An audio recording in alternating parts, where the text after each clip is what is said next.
به امامت رسیدن یوسف زهرا حجت ابن الحسن العسکری بود.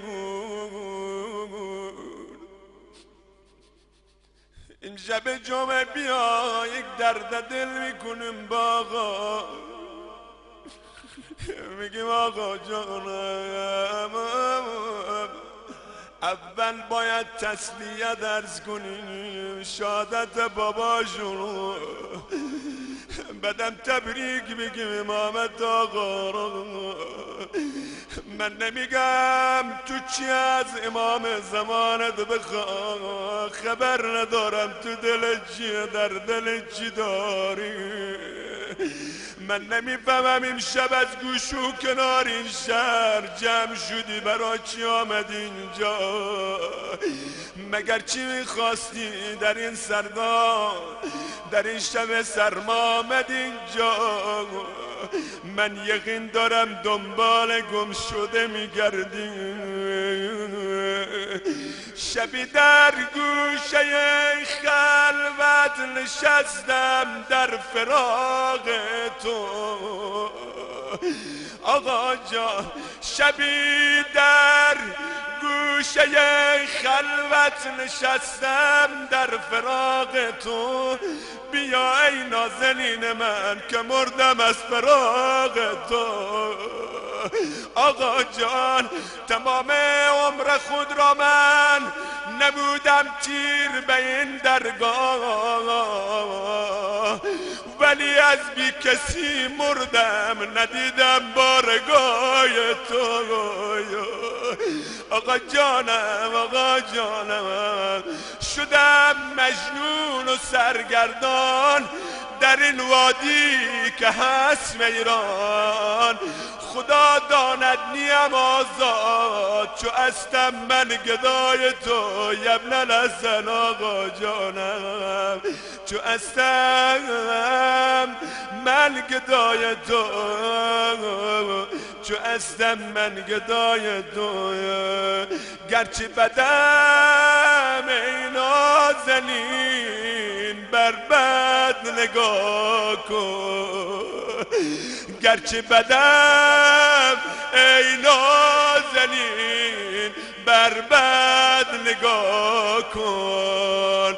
همین جمله را بگم بیچاره‌ام ای مجبین بر من دعا کن.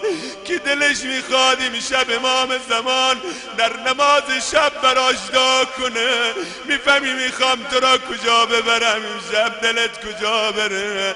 به خدا امشب دلم هوای القمه کرده یبن الحسن آقا جانم، همون روزی که خود شما فرمودی هر جانم و جانم باز بردش میایم.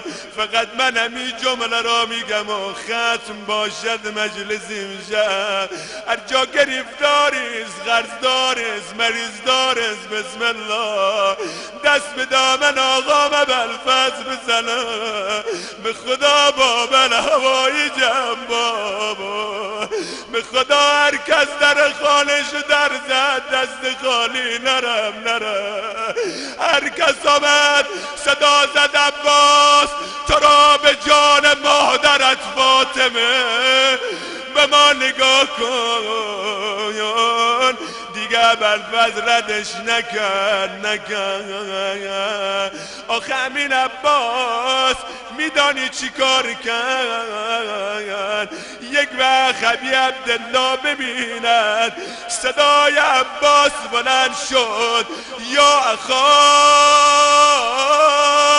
ادرک اخا حسین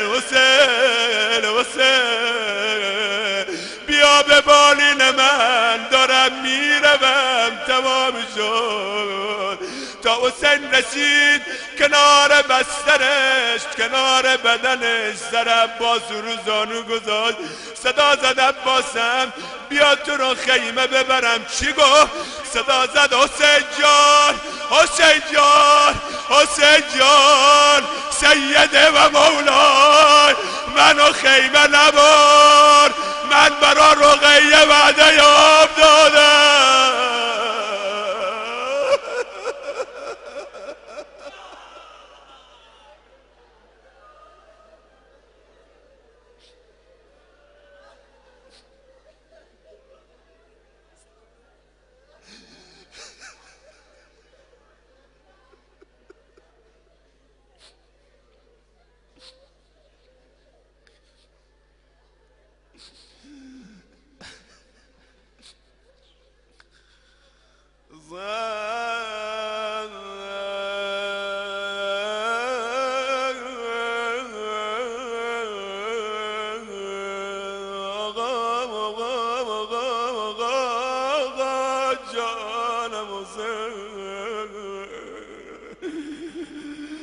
قربان اون دل و بردار و صبرت بشم آقا.